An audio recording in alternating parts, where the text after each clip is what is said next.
വിഷമിക്കരുത് എന്നൊന്നും പറഞ്ഞിട്ട് അപ്പൊ കാര്യം ഉണ്ടാവില്ല. സങ്കടപ്പെടല്ലേ എന്നൊന്നും പറഞ്ഞിട്ട് കാര്യം ഉണ്ടാവില്ല. ചില മുറിവുകളിൽ നമ്മൾ ഭയങ്കരമായിട്ട് തളർന്നു പോകും. എന്താണ് പരിഹാരം? നമ്മളെ വേദനിപ്പിച്ച ആളുകള് സന്തോഷമായിട്ട് ജീവിക്കുകയും നമ്മൾ ആ വേദനകളുടെ മുന്നിൽ ഇങ്ങനെ സ്തംഭിച്ചു പോവുകയും ചെയ്യുന്ന ഒരവസ്ഥയെ കുറിച്ച് ആലോചിച്ച് നോക്കൂ. അപ്പൊ നമ്മൾ എന്ത് ചെയ്യും?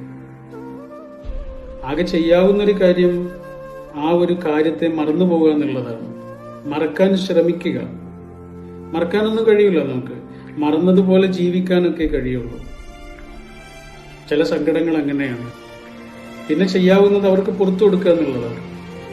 അവർക്ക് പുറത്തു കൊടുക്കുകയും ആ കാലത്തെയും ആ മനുഷ്യരെയും മറക്കാൻ ശ്രമിക്കുകയും അതല്ലെങ്കിൽ മറന്നതുപോലെ ജീവിക്കാൻ ശ്രമിക്കുകയും ചെയ്യുക എന്നുള്ളതാണ് ആകെ നമുക്ക് ചെയ്യാവുന്നൊരു കാര്യം.